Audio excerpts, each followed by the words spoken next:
dia a todos, bom dia a todas. Sejam muito bem-vindos e bem-vindas a mais um ICL Mercado Investimentos. Bom dia para você que nos assiste do Maranhão pela TV UFMA e de Sobradinho e Porto Alegre pela Pop TV. Sejam todos também muito bem-vindos e bem-vindas. Hoje, sexta-feira, dia de comentar a inflação com vocês, então vamos comentar aí o que pressionou nosso bolso, o que pesou na inflação de dezembro, o que deixou essa inflação acima da meta. Então a gente vai passar por todos esses pontos com vocês.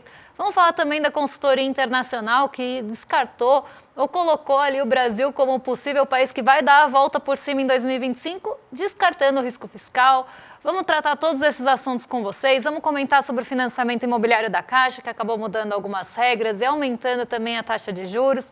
Mas antes de tudo isso, eu vou dar bom dia para o André. Bom dia, André, como você está? Bom dia, Débora. Bom dia a todos os nossos telespectadores. O astro do dia é a inflação, né? Então saiu a inflação acima do que a gente esperava, mas abaixo do que o mercado estava esperando. Então a gente vai explicar aí por que teve essa alta aí de 0,53% no mês, uma alta bem considerável. Então vamos mostrar da onde que vê essas pressões inflacionárias aí para a gente conseguir observar bem por que a gente teve esse resultado durante esse ano, né? Mas a gente também tem essa consultoria aí falando aí, o que a gente sempre fala, né, que é o risco fiscal é quase que o fantasma do comunismo da Faria Lima, né? Então a gente também vai explicar esse estudo aí que saiu, vamos explicar também o financiamento da Caixa, mas a gente já pode partir para a nossa agenda aqui, para uma agenda de sexta-feira aí, tá bem fraca, né? Não tem quase nada nessa agenda do dia hoje, né, Débora? Exatamente, a gente tem uma agenda bem enxuta. A estrela do dia aqui no Brasil realmente são os dados inflacionários divulgados pelo IBGE. Então, como vocês podem ver, às 9 horas da manhã nem tem aquela quantidade de dados da Europa. Então, já começa a agenda às 9 com o IPCA, INPC e INCC de dezembro e fechamento de 2024. Esses dados a gente vai trazer todos os detalhes para vocês. Depois a gente tem a outra estrela do dia que não vai dar para a gente comentar hoje. Então, a gente vai comentar com mais detalhes na segunda-feira. Hoje a gente só vai passar por cima, que é o payroll, né? Hoje a gente tem o relatório mensal de empregos nos Estados Unidos, a taxa de desemprego e salário médio por hora, o relatório mais completo de mercado de trabalho dos Estados Unidos. E ele saiu às 10h30 e por conta desse horário, a gente não vai conseguir trazer todos os detalhes para vocês, mas a gente vai passar por cima aí quando formos fazer o giro de mercado. E também tem o índice de sentimento do consumidor, expectativas de inflação em 1 e 5 anos, mas essa leitura preliminar, ela ainda é a prévia de todos esses indicadores, porque eles são referentes a janeiro ainda não acabou, então é só uma prévia mesmo do que a gente deve esperar para o mês de janeiro. Então, como eu falei, hoje a gente tem uma agenda bem enxuta, com 2 dados muito importantes, não é porque ela está enxuta que ela está desimportante, esses dados são muito importantes, são dados muito esperados, acho que os dados mais aguardados no cenário doméstico e internacional da semana, mas hoje uma agenda bem curtinha. Então a gente já vamos partir aí para o nosso giro de mercado mundial. Hoje temos, né, finalmente, essa semana aí que foi tão fraca, aí os mercados também um pouco líquidos ainda, né, voltando naquela ressaca de fim de ano, né, mas a gente tem algumas coisas já acontecendo na Ásia, né, por exemplo, aí, dados de inflação divulgados na China ontem, ao contrário do Brasil, se espera inflação mais elevada na China, sim, porque é um indicador de atividade econômica mais robusta, mas a inflação veio bem controlada, abaixo do esperado e frustrou, né, a China é o país do contrário, né, lá eles têm que gastar muito, lá eles têm que crescer muito, tem que ter inflação alta, lá tem que ter déficit grande, né? Então, a China, que é o país que pode todos esses pecados aí que a gente não é permitido na China, pode, né?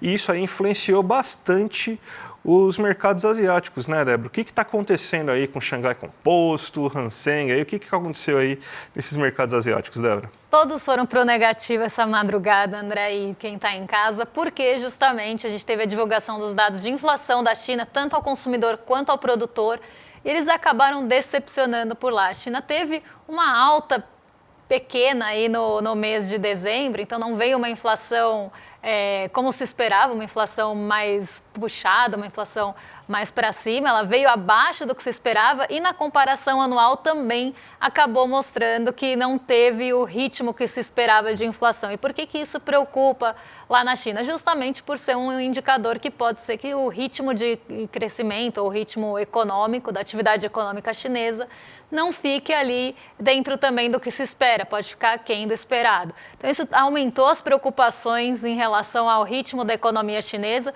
Como o André falou, a China é o contrário de tudo que vale para os outros países. Tudo que o mercado olha nos outros países, para a China vale o contrário. Então lá eles querem sim uma pressão inflacionária maior para mostrar que tem um ritmo de crescimento mais acelerado, que tem demanda também, porque a demanda chinesa acaba mexendo com todos os países de uma forma geral.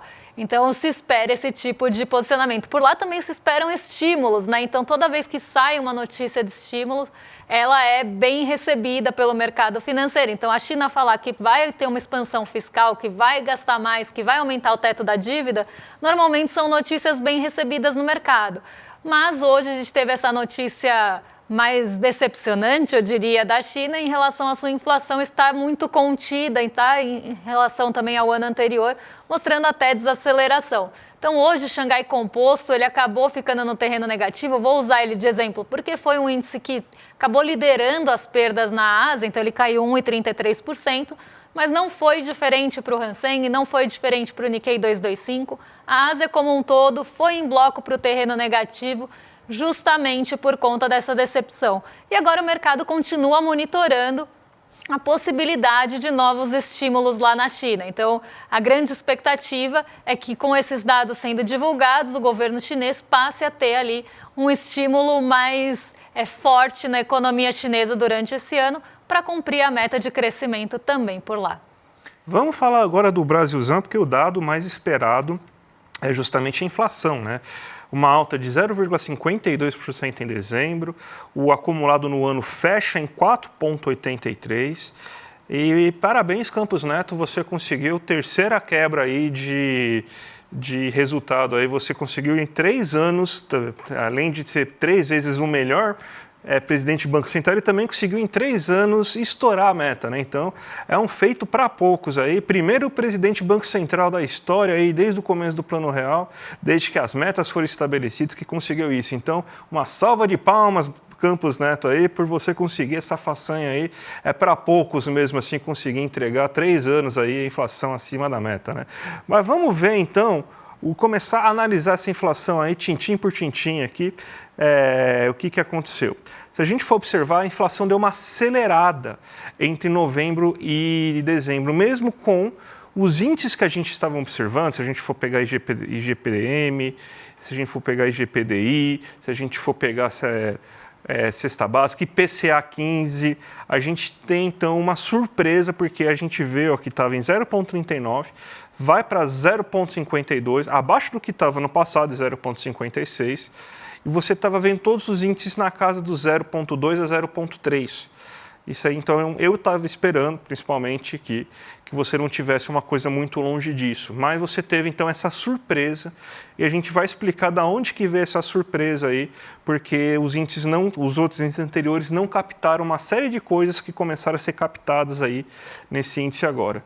Então, no acumulado em 12 meses, a gente tem, então, que a inflação chegou em 4,83, é a inflação de final de ano. Então, a inflação desse ano ficou em 4,83, do ano passado ficou em 4,62, então, um pouco acima da meta. E ano passado a meta era outra, né? A meta era 5%, esse ano a meta já foi para 4,5%, então dificultou um pouco. A gente também tem que começar a discutir quão irreal é essa meta de 3% com teto até 4,5%. Mais assunto para outro dia aqui. Então vamos ver agora quais são os grupos, os itens, os principais itens que a gente tem que observar. Se a gente for pegar na questão dos alimentos, a gente vê a mesma sazonalidade que a gente já estava aí esperando nesse momento. A maioria dos alimentos tendo queda, arroz, feijão, batata, tomate, cebola.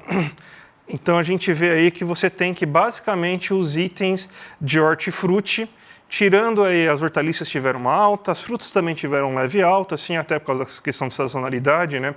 Muita gente compra frutas para ceia de Natal, então você tem cereja, uva também aumentando, aí, então aumentou um pouco o nível das uvas, né? O nível das frutas. Mas então você vê aí que nessa parte do hortifruti granjeiro aí não teve tanto. Hortifruti, na verdade, não teve tanto problema, porque o granjeiro já teve aí que os ovos aumentaram bastante. Onde está o problema? Naqueles itens pontuais que a gente já estava observando. Ó. Café subiu quase 5%. A gente tem as carnes subindo aí 5,26%. Óleo de soja subiu mais de 5%. Então, novamente, derivados da carne, derivados do café e derivados do óleo de soja que foram os grandes vilões da alimentação. A gente também teve um bom impacto aqui negativo da energia elétrica residencial, uma queda de 3,19% aí, o que ajudou a amenizar bastante a inflação. Mas a gente vê aqui, por exemplo, nos combustíveis, mesmo sem reajuste anunciado da Petrobras, também teve alta, principalmente do etanol, 1,92%. Então você tem que a oferta de açúcar e o preço das commodities por causa do câmbio aumentou lá fora. O mercado fica mais desabastecido porque o usineiro de cana-de-açúcar, ele prefere fazer açúcar para vender para fora do país do que para fazer etanol, porque a escolha é sempre, vou fazer açúcar para vender para fora ou vou fazer etanol para ficar aqui dentro do país? Por causa do dólar e o preço internacional do açúcar, ele preferiu fazer açúcar e vender para fora, então por isso que o etanol se eleva tanto aí nesse momento. Então a gente vê aí que foram esses itens mais pontuais, mas só isso não explica a alta de 0,52, que foi bem acelerada. A gente pode colocar na outra tela que a gente vai conseguir explicar melhor. Ó. O que você teve de elevação esse mês? Ó, alimentos e bebidas, 1,18. A gente teve vestuários, 1,14. Despesas pessoais, 0,62. E transporte, 0,67. O que você teve, então, é que alimentos já era esperado que você tivesse essa alta bem considerável. Vestuário não era. Aliás, até era, porque tem a questão de sazonalidade. A gente esqueceu aí de colocar na equação, na hora que a gente for fazer a previsão, de que existe a sazonalidade de fim de ano. E esse ano, diferente dos outros, a gente teve um comércio bem volumoso, bem aquecido, então você pôde, nesse ano diferente dos outros, você pôde aumentar o preço das coisas em dezembro, como costuma acontecer. Então, a gente vê muito vestuário, eletrodoméstico subindo bastante o preço, alimentação fora de casa subindo bastante o preço, a gente vê muitos itens de lazer que estão aqui nessas despesas pessoais subindo bastante o preço. Então, a gente vê aí que é muito do lazer e das compras de fim de ano que fizeram com que a inflação se elevasse bastante esse ano. A gente até pode colocar o próximo aqui, que vai mostrar os grupos, para a gente ver aí de onde que veio. E só como o lazer foi bem acima, 0,98% o lazer, fechando o ano em 5,37. O brasileiro procurou mais itens de lazer esse ano e isso é natural, né? Que acabe aumentando o preço das coisas, dos itens de lazer. Lembrando que essa aqui é o que eu chamo de inflação boa, porque a inflação do lazer é o salário do garçom que te atende, do cabeleireiro que corta seu cabelo, da manicure que cuida da sua unha, é o salário do dono do barzinho, é o dono do restaurante, é o salário da pessoa que trabalha com lazer. Então, isso aqui é basicamente, o custo do lazer é basicamente salário. Então, se aumentou o preço do lazer, isso daí está aumentando, isso daí significa que aumentou a renda das pessoas que trabalham com isso. E é aqui que a Selic até afeta. Então, a gente pode ver que provavelmente vai ser afetado aqui, muita parte vai ser afetada aqui dessa alta da Selic aí, quando você tiver isso, quando você tiver os efeitos, que demoram geralmente de 6 a 9 meses para os efeitos da Selic realmente ter algum efeito aí na economia. A gente vê que os boletos tiveram até queda, muito puxada pelo preço da energia elétrica, fechou o ano em 4,71 os boletos, ou seja, a variação dos boletos foi menor do que a inflação oficial registrada, que foi de 4,83. A gente tem aqui que o mercado subiu muito, mas porque foi puxado pelo açougue, ó, que subiu 0,97, lembrando que subiu 0,52% a inflação no geral, o mercado ficou quase em 7%, 6,89%. A feira conseguiu, que a feira foi o grande vilão no primeiro semestre, reverteu e agora ela tem até uma quedinha aqui no acumulado 12 meses de 0,69, com uma queda de 1,71 esse mês, e as carnes acabaram se tornando a grande vilã nesse ano. Aumento de 4% só nesse mês, e lembrando que esse aumento da carne está vindo assim só nesses últimos 3, 4 meses, e já está chegando em 14,19%. Então, para fazer um resumo, que eu acho que eu falei muito aqui, Débora, mas tudo bem, porque o assunto é complexo mesmo, acho que é de interesse de todo mundo, inflação inclusive é polêmica, deve estar todo mundo aí já falando aí alguma coisa em relação a isso, né? O que aconteceu esse mês? A gente teve lazer, sazonalidade de fim de ano e alguns alimentos específicos, e isso fez com que a inflação fechasse em 0,52% nesse mês aí de dezembro, fazendo com que o resultado no ano chegasse em 4,82%. E um ponto que a gente não pode esquecer nunca é que a Selic vai atuar ali no lazer, mas não vai atuar no açougue. Então a carne vai continuar ficando cara, o mercado vai continuar ficando ali acelerado, porque não tem uma resposta à Selic justamente nesses pontos de pressão inflacionária. A Selic vai atuar ali. Na média, isso pode até baixar a inflação, porque o IPCA é uma composição de ponderação e médias aí. Mas o açougue vai continuar pressionando o bolso, o mercado vai continuar pressionando o bolso, então a gente precisa entender isso para também ver se a Selic, o aumento da Selic é efetivo ou não, de fato, nesse controle inflacionário. Mas vamos falar de onde a Selic pode afetar e que já está afetando, que é justamente no crédito, né? A gente sempre fala aqui para vocês que um aumento da taxa de juros, o aumento da taxa básica de juros do Brasil, acaba aumentando custos de crédito de uma forma geral, tanto para as empresas quanto para as pessoas físicas. E esse crédito também fica mais enxuto, fica menos disponível para as pessoas, porque com uma taxa mais alta também se prevê maior inadimplência. Então, a concessão do crédito, ela começa a ter outros crivos. Então, a gente vê que as taxas começam a subir e o crédito fica mais enxuto. Isso a gente já está falando há algum tempo. E a Caixa Econômica elevou os juros do financiamento imobiliário e esse aumento, né, ele veio por fatores que a Caixa considerou mercadológicos e conjunturais. Como é que a gente pode traduzir isso? Mercadológicos, até por uma questão de maior procura por imóveis, as pessoas estavam procurando mais imóveis. A gente viu, inclusive, no Minha Casa Minha Vida não muda, tá, gente? Então, as taxas do Minha Casa Minha Vida não mudaram. Isso vale para as outras modalidades de financiamento imobiliário.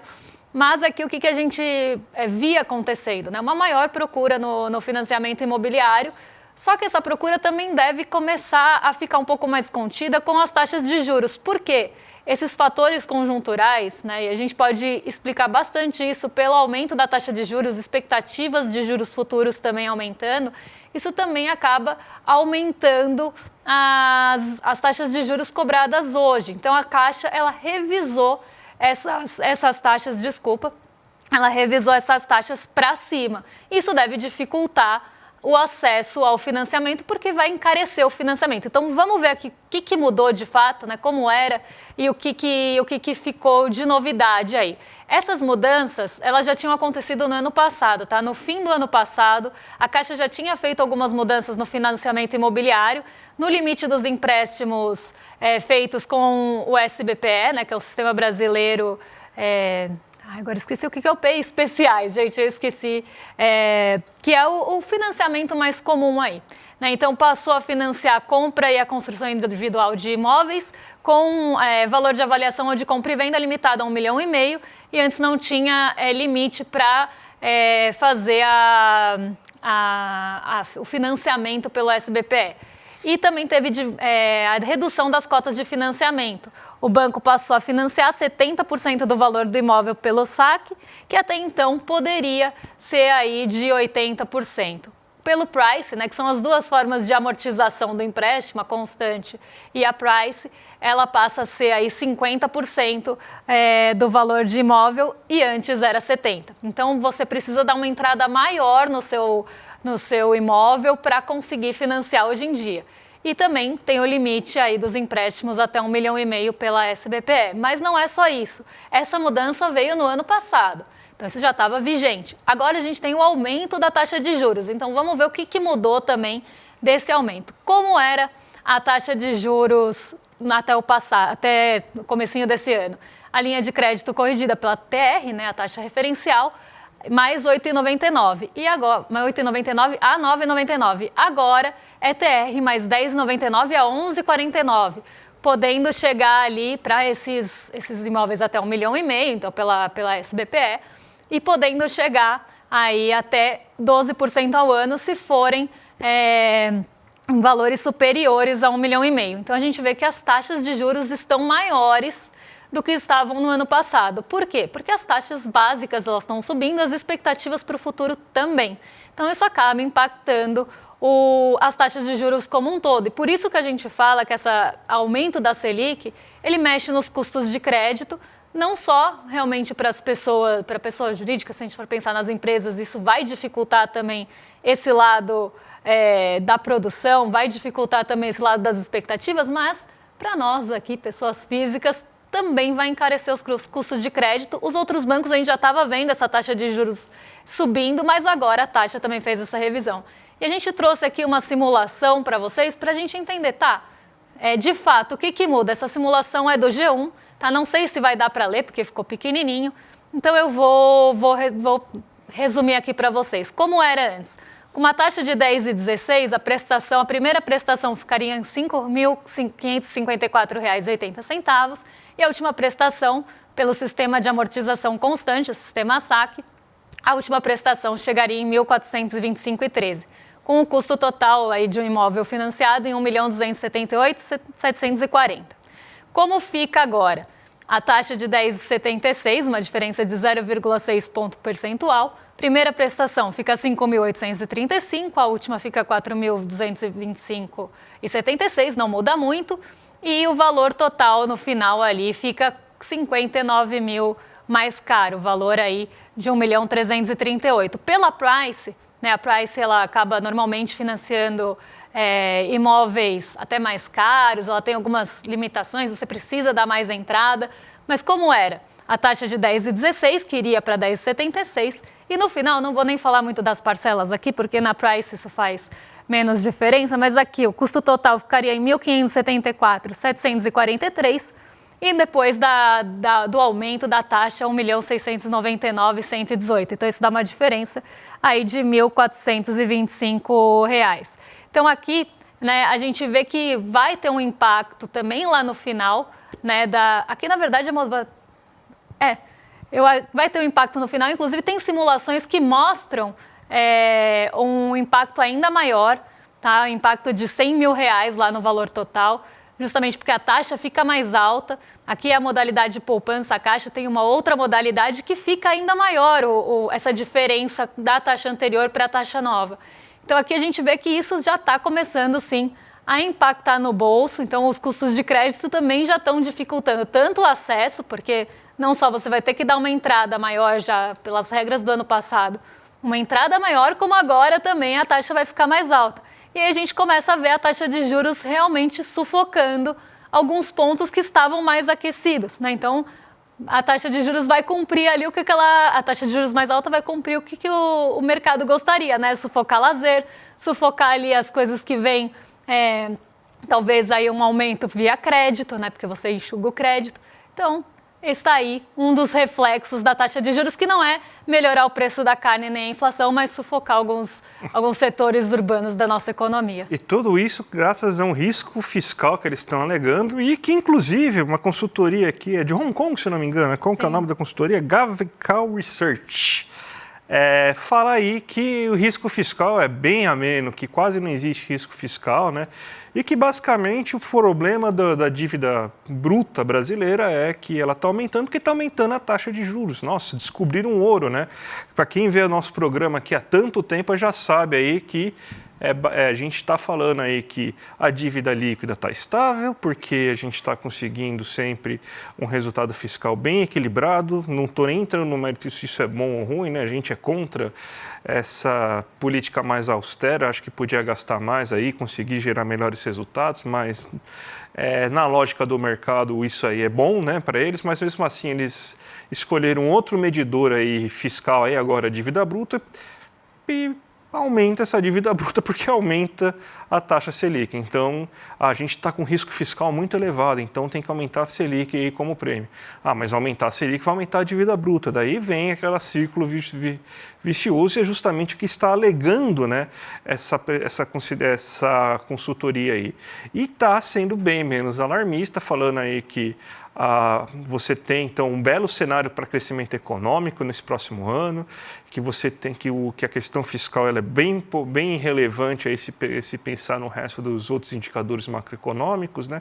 Basicamente, o copia e cola de tudo que a gente fala, né, Débora? Exatamente. Quem assiste a gente aqui todo dia já sabe que olhar a dívida bruta não é a melhor forma de ver o risco país, né? Até porque a dívida bruta tem custos de juros, custos de dívida, e não é a melhor forma para se justificar que está aumentando o risco país e que precisa, por isso, de mais juros.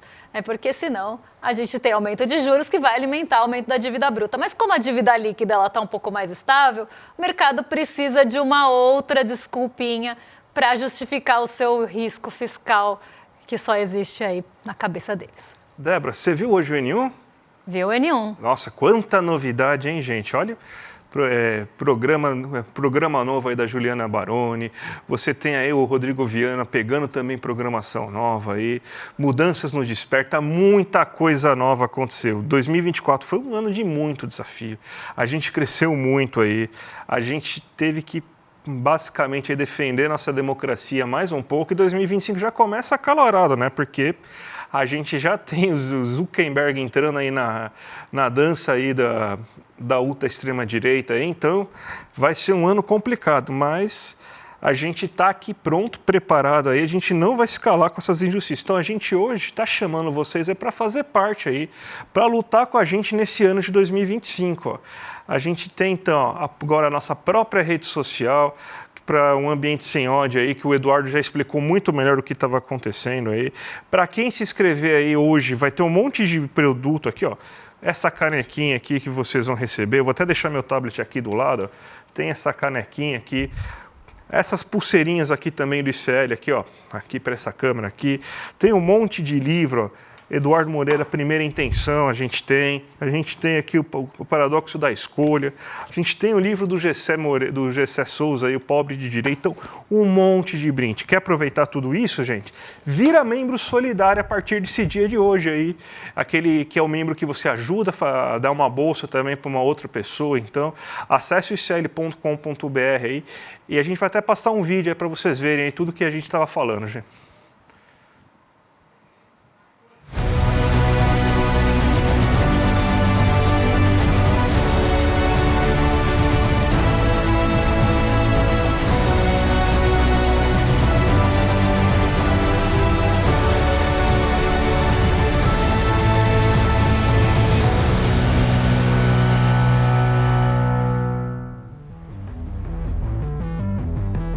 Em 2024 foi histórico. Vivemos momentos incríveis no ICL. A nossa luta foi reconhecida e venceu os mais importantes prêmios. Vitórias de toda a nossa comunidade. O IBEST vai para Instituto Conhecimento. Um abraço para todos vocês. Viva! Só o conhecimento liberta. E em 2025 estamos chegando com tudo. Temos um monte de notícia incrível para compartilhar. É só bomba. Tá preparado? Nosso jornalismo vem mais forte do que nunca para enfrentarmos os poderosos. No N1, vamos agora poder acompanhar Leandro Demore diariamente. No Desperta, você vai começar seu dia com as análises do jornalista Fábio Panuzzi. E tem programa novo na grade. Diariamente, às 17 horas, ICL Urgente, com o jornalista Rodrigo Viana. Além da volta do nosso comentarista Jamil Chad para a programação. Escuta essa. Vem aí também o primeiro podcast investigativo do ICL, com Juliana Dalpiva e Igor Melo. E tem novidades na área de entretenimento também. ICL Tanque, o nosso primeiro reality show, vai estrear. Chegou a hora de conhecermos quem são os empreendedores que estão mudando o Brasil e que vão receber R$ 1,5 milhão em investimentos. Em 2025, mais do que nunca, precisamos conversar. Vem aí o novo programa de debate feito por mulheres para toda a nossa comunidade. Em 2025, o despertar vai ser maior ainda. Vamos fazer um encontro inesquecível de toda a nossa comunidade CL. E vamos levar educação de qualidade para ainda mais pessoas. Mais cursos no ICL, mais séries e mais filmes incríveis. Sempre com os nomes de maior reputação do Brasil e do mundo. Hello, my name is Miriam Maymay Ali. I am the eldest child of boxing legend Muhammad Ali. A primeira turma da pós-ICL vai começar as aulas e já estamos preparando os novos cursos. Vem aí também uma novidade incrível para a turma que gosta do mundo dos esportes. Well, welcome everybody. My name is Mark Allen. Em 2025, a revolução continua. O canal mais confiável do Brasil segue a passos largos para se tornar também o maior. Lute com o ICL. Faça parte da comunidade mais corajosa do Brasil. É muita coisa mesmo. Então, gente, já aproveita aqui e faça parte aí do ICL, icl.com.br. Aproveite os brindes que a gente está disponibilizando hoje aí. Acesse icl.com.br e vamos lá ajudar a gente nessa luta de 2025, Débora. Vamos lutar com a gente. E para os rolezeiros que já estão ansiosos aqui no chat desde as 11h27, perguntando cadê o rolê, calma. Agora a gente entrega para nossos vizinhos de cima, então agora com William Deluca e Guga Noblar, vocês estão em mais que excelente companhia. A gente se despede por aqui, segunda-feira a gente está de volta para trazer os principais pontos da economia, dos mercados, o que mexe com o seu bolso. Então, um bom fim de semana para vocês e até lá, pessoal. Até a próxima, gente. Tchau, tchau. Você pode ir para qualquer país e fazer qualquer tipo de documentário. Cheguei a Havana, Fidel me chamou no gabinete dele e se virou e falou assim: o que você quer me perguntar? Essas são imagens inéditas e históricas. Disputar la subjetividad, comprender que las relaciones pueden ser realmente distintas.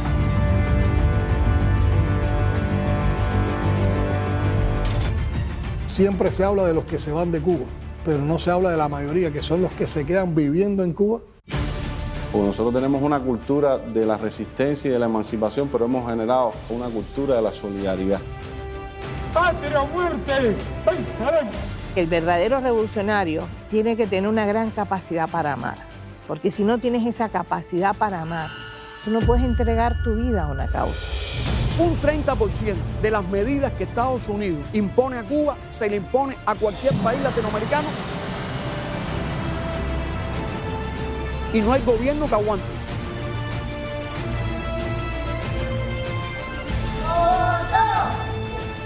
Entrevista com o presidente de Cuba, Miguel Díaz-Canel. Quítenme el bloqueo a ver qué pasa.